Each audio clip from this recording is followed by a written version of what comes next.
Hello everyone. এর আগে আমরা পড়েছিলাম shall I compare thee to a summer's day. সেখানে আমরা দেখছি কি যে কবি জিজ্ঞাসা করছেন যে তার পরিচিত একটা ব্যক্তি বা মানুষের গুণ বা সৌন্দর্য বা প্রতিভা সেটাকে তিনি কম্পেয়ার করবেন কিনা একটা গ্রীষ্মের দিনের সঙ্গে। তার মানে তিনি কি একটা মানুষের তুলনা করছেন প্রকৃতির সঙ্গে। কিন্তু এইখানে আমরা যে কবিতাটা আজকে পড়বো দ্য পোয়েট্রি অফ আর্থ, এইটাতে আমরা কি দেখবো, শুধুমাত্র প্রকৃতির কথাই বলা হচ্ছে। প্রকৃতি নিরলসভাবে আমাদেরকে এতটা আপন করে নিচ্ছে এবং প্রকৃতি এতটাই প্রাণবন্ত। প্রকৃতি প্রত্যেক সময় মানে সেটা ভালো হোক বা খারাপ হোক, সেই সময়ের মধ্যেও প্রকৃতি যে বয়ে চলেছে একটা নদীর মতন, তার নিজস্ব যে একটা স্পন্দন আছে, তার যে একটা প্রাণ আছে, সেই কথাটা এই কবিতার মধ্যে ফুটে উঠছে। কবিতাটার নাম হচ্ছে দ্য পোয়েট্রি অফ আর্থ। আচ্ছা, একটা আগের দিন এই বইটা পড়ার সময় বলেছিলাম যে এই সনেটটার এটা কোনো টাইটেল ছিল না, মানে কোনো শিরোনাম ছিল না। তো প্রথম লাইনটা দিয়েই এটার নামকরণ করা হয়েছে। এই কবিতাটারও কিন্তু একই জিনিস। আমি নেটে দেখছিলাম দ্য পোয়েট্রি অফ আর্থ বলেও, দেখলাম যে কয়েক জায়গাতে আছে। তবে দেখলাম যে অনেক অনেক জায়গাতে on a glass hopper and cricket এরকম করে একটা টাইটেল দেওয়া আছে, মানে বোঝা যাচ্ছে যে জন কিটস এটার লেখক, যিনি কবি যিনি, তো জন কিটস এইটার শিরোনাম কোনো দিয়ে যাননি। তো প্রথম লাইনটা থেকেই কবিতার নামকরণটা করা হচ্ছে। তো কবিতাটা যেটা বললাম প্রকৃতিকে নিয়ে, প্রকৃতি অফুরন্তভাবে তার নিজের ছন্দে যেন একটা বাচ্চা ছেলের মতো বা বাচ্চা মেয়ের মতন গান গেয়ে চলেছে, বা প্রকৃতিতে একটা গান হয়ে চলেছে। তো সেইটা নিয়ে আমাদের কবিতাটা। আচ্ছা, দ্য পোয়েট্রি অফ আর্থ, পৃথিবীর কবিতা। তো লিখছেন জন কিটস।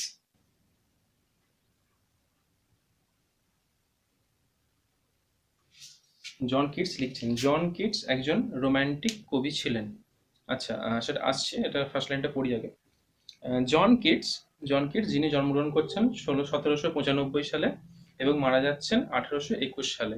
মানে খেয়াল করে দেখো, তিনি মাত্র 26 বছর বেঁচে ছিলেন। মাত্র 26 বছর বেঁচে ছিলেন। Was a noted poet of English romantic movement. একজন নোটেড মানে উল্লেখ্য, উল্লেখ্য কবি ছিলেন কখনকার সময়, মানে কখনকার বা কিসের, ইংলিশ রোম্যান্টিক মুভমেন্ট। ইংলিশ মানে হচ্ছে যে ইংরেজি সাহিত্যের, রোম্যান্টিক মুভমেন্ট মানে ইংরেজি সাহিত্য প্রায় বলা যায় যে অ্যাকচুয়াল ইংলিশ প্রায় 1600 বছর, মানে 2000, মানে 400 বছরের সময় থেকে মোটামুটি ইংলিশটা যে লেখাটা হয়েছিল সেটা থেকে ইংলিশ ধরা হয় আর কি।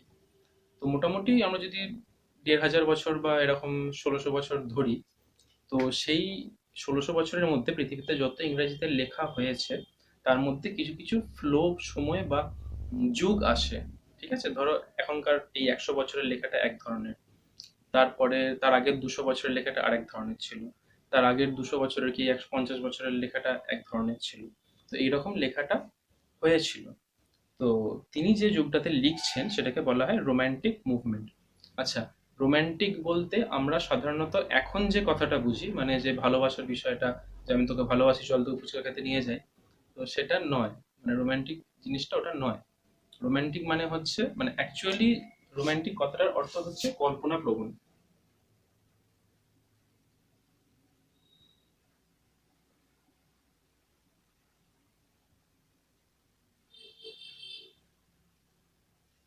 মানে কোনো চিন্তা বা কোনো কথা যদি সেটার মধ্যে কল্পনা থাকে, তো সেটাকে রোম্যান্টিক বলা যায়। তো তখনকার দিনে রোম্যান্টিক যে মুভমেন্টটা ছিল, তখনকার দিনে ইংলিশ, মানে ইংরেজি সাহিত্যে যে কবিরা ছিলেন, বিশেষ করে কবিরাই লিখেছিলেন রোম্যান্টিক মুভমেন্টটা, কবিরাই এনেছিলেন। তো তারা কি করেছিলেন, তারা কল্পনার চোখে পৃথিবীকে দেখেছিলেন। এবং কিছু কিছু মানে তাদের সেই কবিগুলোর মধ্যে থেকে তাদের বিভিন্ন বিভিন্ন লেখার স্টাইল ছিল। তো জন কিটসের লেখার স্টাইলটা এরকম যে তিনি এই কল্পনাটা খুঁজে পাচ্ছেন, বা তিনি কল্পনা জগৎটা তৈরি করছেন প্রকৃতিকে নিয়েই। তো রোমান্টিক মুভমেন্টের মধ্যে একটা, এটা অঙ্গ বলা যেতে পারে যে প্রকৃতিকে নিয়ে লেখা হয়। আচ্ছা, কি হয়, কল্পনা প্রবণ হয়, মানে তিনি কল্পনার চোখে দেখছেন। এখানে যে বিবরণটা প্রকৃতির দেওয়া আছে, সেটা কিন্তু শুধুমাত্র ঘটনা নয়। যখন আমরা গল্প পড়ি, তখন কি হয়, ঘটনা হয়, একটা লোক এলো গেল, কথা বললো, কাউকে কিছু দিল, কিছু নিয়ে এলো, দৌড়ে গেল, পড়ে গেল, এগুলো ঘটনা হয়। তো এখানে কি হচ্ছে, কবিতার ক্ষেত্রে কি একটু কল্পনা মিশ্রণ আছে, মানে তিনি কল্পনা করছেন। যখন কবিতাটা পড়বো তখন আরো ভালো করে বুঝতে পারবো। মোট কথা, রোমান্টিক মানে ভালোবাসার বিষয়টা, যেটা এখনকার দিনে যে মানেটা চলছে, এখনকার দিনে রোমান্টিকের যে মানেটা, সেটা নয়। রোমান্টিক মানে কল্পনা প্রবণ। He belong to the second generation of romantic poets. আচ্ছা, এই যে বলছি রোম্যান্টিক যে যুগ চলছে সেই যুগের সেকেন্ড জেনারেশনের, মানে প্রথমে আসছেন ওয়ার্ডসওয়ার্থ, কোলরিজ বলে দুজন বিখ্যাত কবি আসছেন। তারপরে আসছেন জন কিটস। মানে জন কিটস মানে ইংরেজি সাহিত্যের সেরা 10 কি সেরা 5 কবির মধ্যে জন কিটস একজন। মানে এত বিখ্যাত, মাত্র 26 বছর বেঁচে ছিলেন, তার মধ্যে যা লিখেছেন, তিনি বিখ্যাত কবি। He belong to the second generation of romantic poets.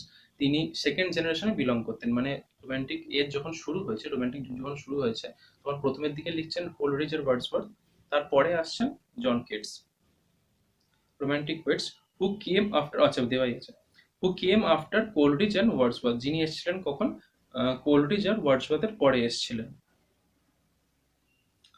He is known for his vivid imagery, তার যে বিশদ ইমেজারি ছিল, ইমেজারি কথাটা আসছে, তো তার জন্য তিনি পরিচিত ছিলেন। ইমেজারি, ইমেজারি কথাটার মানে হচ্ছে যে আহ, একটা ছবি, ইমেজ মানে একটা ছবি। তো তিনি কি করতেন, তিনি তো সাহিত্যিক ছিলেন, কবি ছিলেন। তো তিনি যে বর্ণনাটা দিচ্ছেন, সেই বর্ণনাটা যখন তুমি পড়ছো এবং যখন বুঝছো, তখন অটোমেটিক তোমার মনের মধ্যে একটা ছবি তৈরি হয়ে যাচ্ছে। ঠিক আছে, যখন আমি বলছিলাম যে ওই অ্যাসলিপ ইন দ্য ভ্যালি পড়াচ্ছিলাম, তখন তুমি যখন তোমাকে ভ্যালির ডেসক্রিপশনটা দিচ্ছিলাম, তখন অটোমেটিক মাথার মধ্যে একটা জায়গা চলে আসছিল যে হ্যাঁ এরকম ডান দিক বাঁ দিক উপর পিছনে এরকম পাহাড় আছে, তার মাঝে এরকম একটা সবুজ জায়গা আছে, সেখান দিয়ে একটা নদী বয়ে যাচ্ছে এবং একটা সোলজার সেখানে শুয়ে আছে। এই যে তার মধ্যে মাথার মধ্যে একটা ছবি চলে এলো, এটাকে বলে ইমেজারি। মানে জন কিটসের কবিতার মধ্যে এই ইমেজারিটা খুব ভীষণ ভাবে ছিল। মানে তিনি যে কথাগুলো বলতেন সেগুলো ছবির মতন করে সামনে চলে আসতো। which are noted for their sensuous appeal, যেটা উল্লেখ্য তাদের সেন্সুয়াস আপিলের জন্য। তার আবেদনটা কিরকম ছিল, সেন্সুয়াস। সেন্সুয়াস মানে হচ্ছে যে, মানে তোমার সেন্স, আমাদের যে ইন্দ্রিয়, পঞ্চ ইন্দ্রিয় আছে, সেই ইন্দ্রিয়গুলোকে অ্যাক্টিভেট করে, মানে সেগুলোর কাছে আপিলটা করে। মানে যখন আমরা আহ, এইখানে এই সেলাই কম্পেয়ার দিটা পড়ছিলাম, তো সেইখানে কিন্তু দেখবে আমাদের যে আমি এমন কিছু হচ্ছে না যে আমি খুব সুন্দর একটা সাউন্ড শুনছি বা খুব সুন্দর একটা জিনিস লাল গোলাপি নীল এরকম কোনো শব্দ আসছে না। তারপরে তোমার ধরো আহ, স্বাদের কথা, মিষ্টির কথা, বা তোমার ঝালের কথা বা টকের কথা বা ঠান্ডার কথা গরমের কথা, এই জিনিসগুলো আসে, অতটা আসে না। কিন্তু এই ক্ষেত্রে এই জন কিটসের কবিতার ক্ষেত্রে এগুলো খুব বেশি আসে।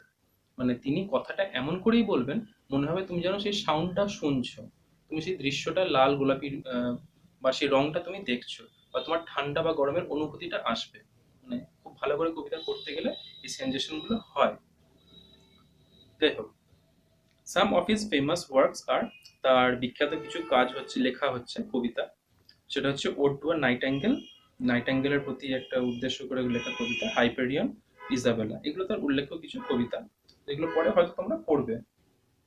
দ্য আর্গুমেন্ট, এই যুক্তিটা, পুট ফরওয়ার্ড, যেটা স্থাপন করেছেন বাই কিটস, কিটসের দ্বারা স্থাপিত হয়েছে, ইন দিস পোয়েম, এই কবিতার মধ্যে, ইজ দ্যাট, এই যে, the natural music of the earth, বলছে পৃথিবীর যে প্রাকৃতিক সঙ্গীত আছে বা সুর আছে, নেভার সিজেস, নেভার সিজেস মানে সেটা কখনো থেমে যায় না। পৃথিবী যেমন অনবরত, ভূগোলের দিকে দেখতে গেলে যে পৃথিবী অনবরত ঘুরে চলেছে, তো কবির চোখে কি দেখছেন যে পৃথিবীর যে একটা সুর আছে, সেই সুরটা কখনো থেমে যায় না, এই সুরটা সবসময় চলে যায়। সেটা আমার খুব খারাপ কন্ডিশনই হোক, খুব ভালো কন্ডিশনই হোক, শীত হোক, গ্রীষ্ম হোক, বর্ষা হোক, প্রকৃতির সুরটা বা পৃথিবীর সুরটা সেটা চলছে সবসময়। To play through the cycle of seasons, বলছি ঋতুর যে চক্র আছে, সাইকেল অফ সিজনস মানে হচ্ছে ঋতু চক্র, ঋতুর যে চক্র আছে সেই চক্রের ভেতর দিয়ে পৃথিবীর যে সঙ্গীতটা আছে সেটা সবসময় চলতে থাকে। মানে অ্যাজ ইফ যেন ধরো তুমি সাইকেল চালাচ্ছ, সাইকেল চালালে কি হয়, রাস্তার উপরে একটা মরমর মরমর মরমর করে একটা আওয়াজ হয়, তো সেই রকম যেন সেই সঙ্গীতটা চলছে সবসময়। The poem is a sonnet, এই কবিতাটা একটা সনেট, ইন হুইচ, যার মধ্যে, the song of the grass hopper, যেখানে গ্রাস হপার হচ্ছে তোমার গঙ্গা ফড়িং, আসছে, গঙ্গা ফড়িং ক্রিকেটটা আসছে। The poem is a sonnet, এটা হচ্ছে একটা সনেট, ইন হুইচ, যার মধ্যে, the song of the grass hopper, Ganga ফড়িং এর গানটা, মানে গঙ্গা ফড়িং এর ডাকটা, গঙ্গা ফড়িং এর মানে অ্যাকচুয়ালি আমরা যেটা শুনি সেটা গঙ্গা ফড়িং এর ডাক, কিন্তু কবি কি কল্পনা করে নিচ্ছে, গঙ্গা ফড়িং গান গাইছে, পৃথিবীর নিজস্ব কোনো সুর নেই, কিন্তু কবি কল্পনা করে নিচ্ছেন যে পৃথিবী গান গাইছে। তো এটা হচ্ছে যে তোমার কল্পনার যে বিষয়টা, রোমান্টিক যে এলিমেন্ট বলছিলাম, রোমান্টিসিজমের যে বিষয়টা। ইন দ্য অক্টেভ, অক্টেভ পার্টে আছে গ্রাসহপারের গানটা, দ্যাট অফ দ্য ক্রিকেট। আর ঝিঁঝি পোকার গানটা ইজ পোর্ট্রেট।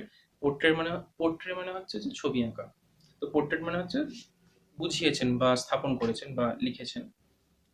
ইন দ্য সেস্টেট, সেস্টেট অংশে কি আছে, যে ক্রিকেটের যে গানটা আছে, আর হ্যাঁ, song of the grass hopper cricket হচ্ছে প্রথমে অক্টেভে দিচ্ছে তোমার গ্রাস হপারের গঙ্গা ফড়িং এর গানটা, আর সেস্টেড পোর্শনে কি দিচ্ছে, ক্রিকেটের গানটা। আচ্ছা, সনেট, সনেটটা একবার বলে দিই। সনেট হচ্ছে 14 লাইনের কবিতা। প্রথম 8টা হচ্ছে অক্টেভ, শেষের 6টা হচ্ছে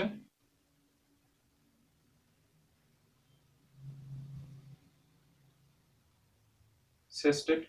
14 লাইনের কবিতা, প্রথম 8টাকে বলে অক্টেভ, আর শেষের 6টাকে বলে সেস্টেড। এটা কি ধরনের কবিতা, মানে অক্টেভ আর সেস্টেড কোন ধরনের সনেটে থাকে? ইটালিয়ান বা পেট্রার্কান।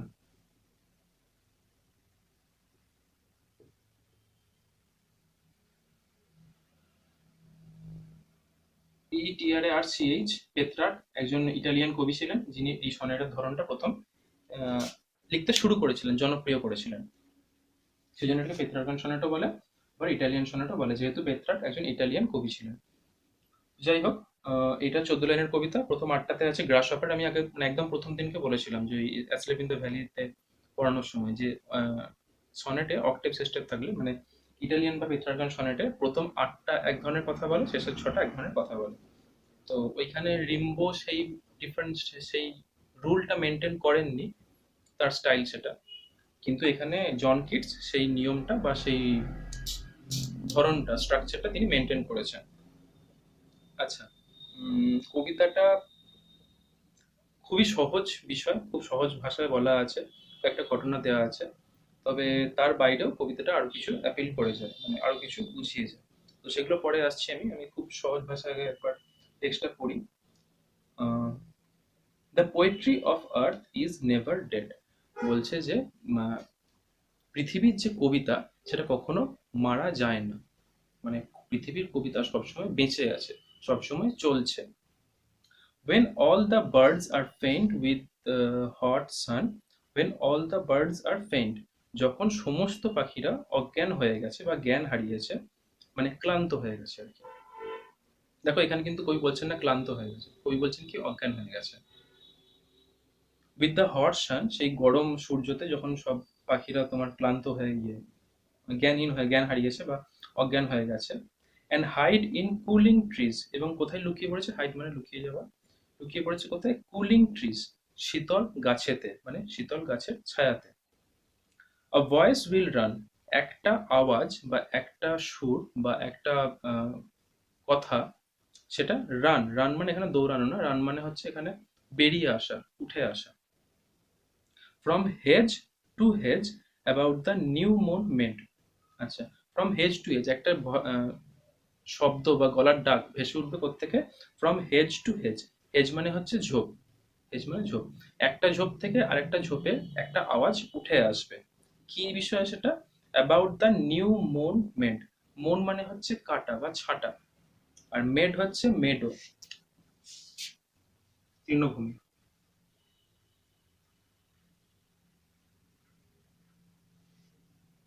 তৃণভূমি বলছে যে নতুন তৃণভূমিটা হয়েছে, মানে নতুন করে যে তৃণভূমিটা ছাঁটা হয়েছে, সেই বিষয়েতে একটা কথা ভেসে উঠবে। কোত্থেকে ভেসে আসবে সেটা, সেটা একটা ঝোপ থেকে আরেকটা ঝোপে। মানে বোঝা যাচ্ছে যে প্রচন্ড গ্রীষ্মেতে যখন পাখিরা ক্লান্ত হয়ে যাচ্ছে, তখন দেখা যাচ্ছে কি ঝোপের মধ্যে থেকে একটা ডাক উঠে আসবে।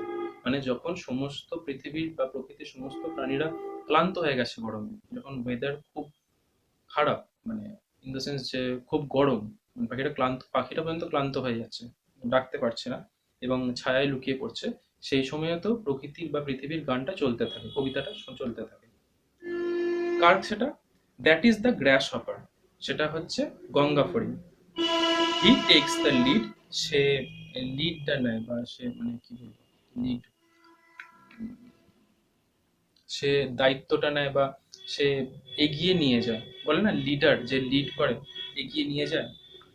এদের একটা ভালো বাংলা আছে আমার কিন্তু মনে পড়ছে হি টেক্স দ্য লিড, সে এগিয়ে নিয়ে যায় বা সে পথ প্রদর্শন করে ইন সামার লাক্সুরি, সে কি করছে নিয়ে যাচ্ছে এই কবিতাটা এগিয়ে নিয়ে যাচ্ছে কোথায়, ইন সামার লাক্সুরি, মানে গ্রীষ্মকালের যে প্রাচুর্য আছে, গ্রীষ্মকালের যে সৌন্দর্য আছে, গ্রীষ্মকালের যে ভরা রূপটা আছে, সেইখানে সে লিড করছে। যে হ্যাঁ, যখন সমস্ত পাখিরা, হ্যাঁ, যখন ওদের দেশে যখন তোমার সামারের ওয়েদারটা ভালো থাকে তখন পাখিরা গান করে, কিন্তু যখন পাখিরা ক্লান্ত হয়ে যায় তখন এই পৃথিবীর কবিতাটা বা গানটা কে এগিয়ে নিয়ে যায়, গ্রাস হপার, গঙ্গা ফড়িং। ইন সামার্স লাক্সুরি বলছে, ওই লাক্সুরি হচ্ছে এখানে প্রাচুর্য বা সৌন্দর্য।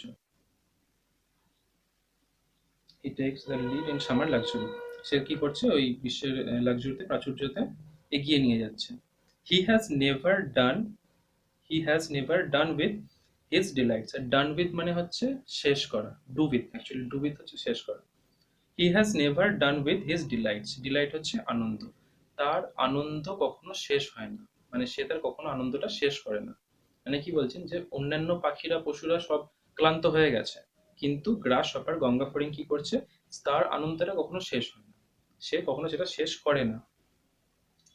For when tired out with fun, কারণ এখানে ফর মানে হচ্ছে because, for when tired out of fun, কারণ যখন সে, কেননা যখন সে ওই আনন্দ করতে করতে টায়ার্ড হয়ে যায়, ক্লান্ত হয়ে যায়, হি রেস্টস অ্যাট ইজ, সে রেস্ট নেয় মানে বিশ্রাম নেয়, অ্যাট ইজ মানে বিশ্রাম নেওয়া, মানে বিশ্রাম অবস্থাতে থাকা। বিনিথ নিচে, সাম প্লেজেন্ট উইড, উইড মানে হচ্ছে তোমার ওই আহ, ঝোপঝাড় বা ওই বুনো ঝোপ যেটা হয় সেটা হচ্ছে উইড। তো সেটাকে বলছে যে ওই প্লেজেন্ট, প্লেজেন্ট মানে হচ্ছে আরামদায়ক। তো বলছে ওই আরামদায়ক কিছু বুনো ঝোপঝাড়ের নিচে সে বিশ্রাম নেয়, মানে যখন সে টায়ার্ড হয়ে যায়, যখন পাখিটা টায়ার্ড হয়ে যায় তখন এই গ্র্যাস হপার লিড করছে কবিতাটা, আর যখন সে টায়ার্ড হয়ে যায় তখন কি করে, সে রেস্ট নিয়ে নেয়, কিন্তু সে কখনো তার আনন্দটা বা ডেলাইটটা শেষ করে না। আচ্ছা, এখানে বলি গ্রাস হপার, আর এখানে একটা আছে ক্রিকেট। গ্রাস হপার হচ্ছে গঙ্গা ফড়িং,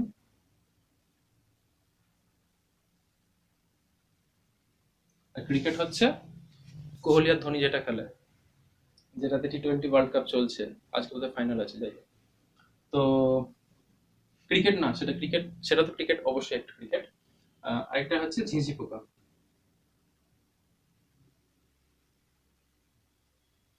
হয়তো একটা ছবি দেবো, দেখো। গ্রাস হপার আর ক্রিকেট, গ্রাস হপার কোনগুলো দেখবে আমাদের সাধারণত ধান খেতেতে বা এমনি সারা বছরই দেখা যায়, সবুজ রঙের একটু বড় ধরনের হয় পোকাটা, পোকাটা একটু বড় ধরনের হয়, সবুজ রঙের হয় সাধারণত বেশিরভাগ ক্ষেত্রে। এটা হচ্ছে গঙ্গা ফড়িং, যেটা আমরা গঙ্গা ফড়িং বলি। আর ক্রিকেটটা কি, ঝিঁঝি পোকা। ঝিঁঝি পোকার ডাকটা একটু ঝিঁঝি পোকার ডাক সবাই শুনেছে। তো ঝিঁঝি পোকাটা ছোট হয়, সাইজে ছোট হয়, খয়েরি বাদামি কালো এই ধরনের রংটা হয়। তো দুজনেই আওয়াজ করে। পার্থক্য এটাই যে ক্রিকেটের তোমার অ্যান্টেনাটা, মানে ওই যে সুর যেটা থাকে, তো অ্যান্টেনাটা এই ক্রিকেটেরটা একটু বড় হয়।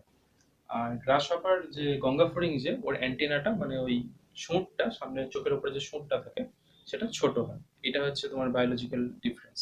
দুজনেরই একটা কাছাকাছি জাতির প্রাণী দেখলাম। তো দুজনেরই একটা বৈশিষ্ট্য হচ্ছে ওদের পিছনের পা গুলো খুব লম্বা হয়, এবং তারা ওইটা দিয়ে লাফাতে পারে, উঠতে তো পারে, পাখার ডানা আছে যেহেতু পোকা। তাছাড়া ওরা উম, লাফাতে পারে খুব জোরে। একটা হচ্ছে গঙ্গা ফড়িং আর একটা হচ্ছে ক্রিকেট। তো দুজনের কথা বলা হয়েছে, যারা যে দুজন তোমার পৃথিবীর কবিতাটা এগিয়ে নিয়ে চলে। তো প্রথম অক্টেভ পোর্শন যে আছে সেটা যাচ্ছে গ্রাস হপারের জন্য। গ্রাস হপার কি করছে এবং কিভাবে গান করছে, তার আনন্দটা কিরকম, সেটা কবি এখানে বলছেন। আচ্ছা, the poetry of earth is seizing never, বলছে যে পৃথিবীর যে কবিতাটা আছে সেটা ইজ সিজিং, সিজ মানে থেমে যাওয়া, বললাম না ইজ বলেছি, সিজ মানে হচ্ছে থেমে যাওয়া বা বন্ধ হয়ে যাওয়া, ইজ সিজিং নেভার সেটা কখনো শেষ হচ্ছে না, কখনো বন্ধ হচ্ছে না। On a loan winter evening, loan মানে হচ্ছে নিঃসঙ্গ বা একাকী, on a loan winter evening একটা নিঃসঙ্গ একাকী শীতের সন্ধ্যাতে, when the frost has wrought a silence, frost মানে হচ্ছে তুষার, তুষার মানে ওদের ওখানে তো শীতের দেশ, মানে ইংলিশ কবি, ইংল্যান্ডের অধিবাসী।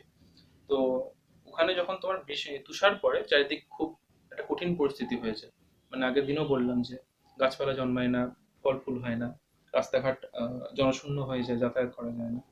তো সেই রকম একটা একাকী শীতের সন্ধ্যাতে, when the frost, যখন তুষার has wrought a silence, wrought মানে হচ্ছে তৈরি করা, মানে wrought হচ্ছে made, has wrought a silence যখন একটা নিস্তব্ধতা তৈরি করেছে, মানে যেহেতু জনপ্রাণী নেই, মানুষও বাইরে নেই, পশু পাখিও নেই, বাইরে সন্ধ্যা হয়ে গেছে, তো তো আর তুষারও পড়েছে, সেই জন্য কি হচ্ছে, কোনো আওয়াজ নেই। has wrought a silence, একটা নিস্তব্ধতা তৈরি করেছে। from the stove there shrills, from the stove মানে হচ্ছে যে উনুন থেকে, মানে যেখানে একটু উষ্ণতা আছে বা উত্তাপ আছে, মানে একদম বরফের মধ্যে তো ক্রিকেট বাঁচতে পারবে না, তো তুষার পড়েছে মানে 0 ডিগ্রি নিচে টেম্পারেচার, তো সেই সময় তো পোকাগুলো জমে যাবে। তো একটু উষ্ণতা যেখানে আছে, সেরকম বলছে একটা স্টোভ, আঁচের উনুন। From the stove there শ্রিলস, shrill মানে হচ্ছে খুব তীক্ষ্ণ স্বরে চিৎকার বা যে আওয়াজটা, যেটা মানে একদম বাচ্চারা যেভাবে কাঁদে, চিল চিৎকার করে কাঁদা যেটা বলে, সেটা হচ্ছে শ্রিল। ফ্রম দ্য স্টোভ দেয়ার শ্রিলস, ওই আঁচের উনুন থেকে একটা তীক্ষ্ণ আওয়াজ বেরিয়ে আসে। দ্য ক্রিকেট সং, ওই ক্রিকেটের ঝিঁঝি পোকার গান। ইন ওয়ার্মথ, দেখো এখানে বলেছে যে সং বলছে, ক্রিকেটের সং মানে অ্যাকচুয়ালি এটা ডাক, কিন্তু কবি কল্পনা করে নিচ্ছেন কি যে এটা একটা গান। আবার দেখো এখানে বলছে the frost has wrought a silence, মানে তুষারটা একটা সাইলেন্স তৈরি করেছে, যেন তুষারটা হচ্ছে একটা মানুষ, সে সাইলেন্স একটা কোনো কংক্রিট জিনিস, মানে ধরা যাবে ছোঁয়া যাবে এরকম একটা বাক্স বা খেলনা এমন একটা জিনিস, তো একটা ফ্রস্ট হচ্ছে একটা মানুষ, সে ওই সাইলেন্সটাকে তৈরি করেছে, এগুলো তিনি কল্পনা করে নিচ্ছেন, এমন বলছেন না। এটা কিন্তু গদ্য ভাষায় বললে বলতে হতো যে তুষারের জন্য ইয়ে কি বলে কোনো আওয়াজ আসছে না বা চারিদিকে নিস্তব্ধতা আছে, কিন্তু কবি কি বলছেন, তুষার নিস্তব্ধতা তৈরি করেছে। তো এগুলো কল্পনার বিষয়, মানে যে রোমান্টিক এলিমেন্ট যেটা বলছিলাম সেটা। আচ্ছা যাই হোক, বলছিলাম যে from the stove there stills, আঁচের উনুন থেকে একটা তীক্ষ্ণ আওয়াজ চলে আসছে। দ্য ক্রিকেট সং, ক্রিকেটের গান, ঝিঁঝি পোকার গান। In warmth increasing ever, warmth মানে হচ্ছে উষ্ণতা, মানে এই যে বলছিলাম যে ওই সেনজুয়াস অ্যাপিল বলছিলাম, এই যে ওয়ার্মথ কথাটা আছে, উষ্ণতা, উষ্ণতা আমরা কোথায় ফিল করি, আমরা গায়ে ফিল করি, তো সেইটা বলছে যে ওয়ার্মথ ইনক্রিজিং এভার, একটা ওয়ার্মথ একটা উষ্ণতা যেটা সবসময় বেড়ে চলেছে, মানে ওয়েদারটা ঠান্ডা, কিন্তু তার যে উষ্ণতাটা আছে, তার যে আরামটা আছে, আরামদায়ক যে গরমটা আছে, সেটা সবসময় বেড়ে চলেছে। ঠান্ডার রাত্রি বলে কিন্তু কখনো সেই উষ্ণতাটা কমে আসছে না। ইন ওয়ার্মথ ইনক্রিজিং এভার, একটা উষ্ণতা যেটা সবসময় বেড়ে চলেছে।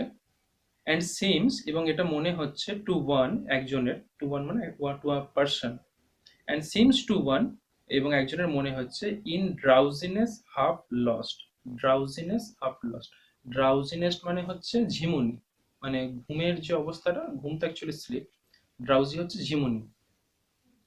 ইন ড্রাউজিনেস হাফ লস্ট মানে অর্ধেক হারিয়ে গেছে, মানে কেউ ধরো ঝিমোচ্ছে, ঝিমোতে ঝিমোতে এমন হলো যে সে কিছু আর বুঝতেই পারছে না, পাশে কে আছে, কোনো আওয়াজ হচ্ছে কি হচ্ছে না হচ্ছে কিছু বুঝতেই পারছে না, মানে সেটা ঘুমের অবস্থায়।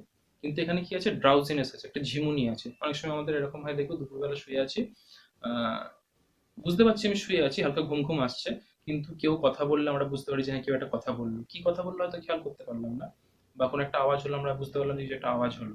তো সেই জন্য কি বলছেন যে ড্রাউজিনেস হাফ লস্ট, মানে ঝিমুনিতে অর্ধেকটা হারিয়ে গেছে, পুরোপুরি ঘুমিয়ে পড়েনি।